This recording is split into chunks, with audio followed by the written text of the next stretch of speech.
Didn't speak to me for 3 weeks. It was awful because I was his princess.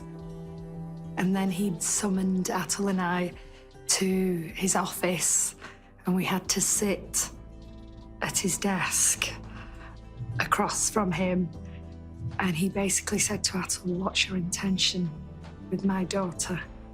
Because I have doctors and solicitors asking for her hand in marriage, and you haven't even got a degree. You're a dropout," because he dropped out of university. He says, "You're half qualified as an accountant. What makes you think that you're gonna be fitting for my daughter? Besides which, she's gonna go to university to be a dietitian, and I don't want you jeopardizing that."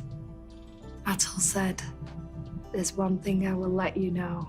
I will always keep her in the standards that she's accustomed to because of the standards that you've raised her with.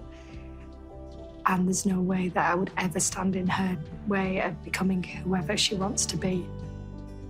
Atul kept his promise. When it came time for Dimple to choose between Edinburgh and Leeds for university, her heart was in Edinburgh, but Leeds was where Atul was, and it was closer to home. He told her not to choose Leeds for the wrong reasons, and she needed to follow her heart, and that they would make it work. So we started dating, and I was at university for 4.5 years, and we stood the test of time. We got married the year I graduated. It was really weird because Dad wanted us to get married in 95. We wanted to get married in 96. And Dad had had my astrology charts done, and it said I needed to get married in 95 and not 96. So Atul said, "Okay, we'll do that." It's so weird the way fate works out. Mum was then ill in November and she died in 96, so she wouldn't have been at our wedding had that not had happened. And I lost my smile at Mum's funeral, and I blamed it on Atul because he was cross with me, and we had a massive argument that day.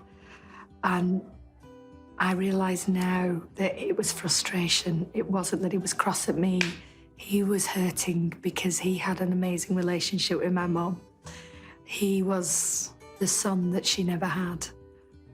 I know now that I completely misinterpreted and misunderstood that whole story, that how the hell could he be shouting at me on the day of my mum's funeral? And that's when I lost my smile. And so for years, without even really knowing why or how, Dimple blamed Atul for not supporting her during that difficult day. And of course Atul was affected that day. This wasn't just his mother-in-law.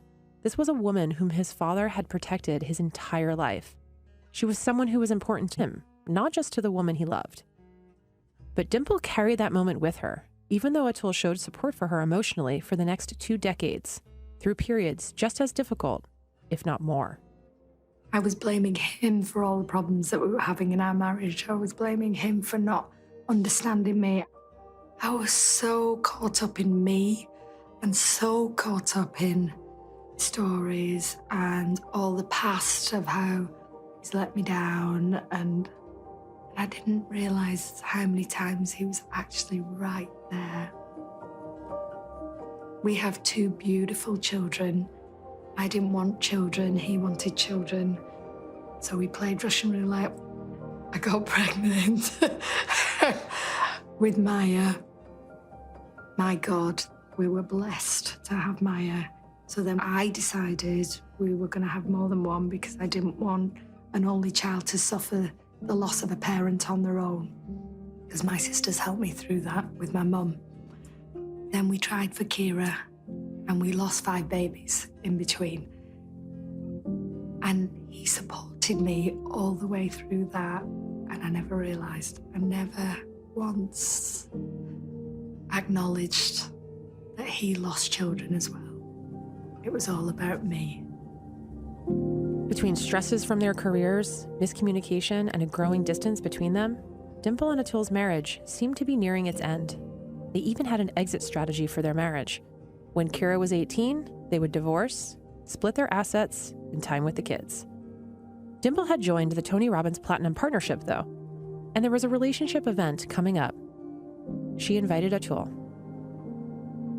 I was like, we need to go to relationship and you need fixing because clearly there's a problem with you. And I laugh now when I think, my God, what an idiot. I was like, relationship's going to fix us. That's going to be amazing. And so day one, he's meeting all my beautiful Platt family.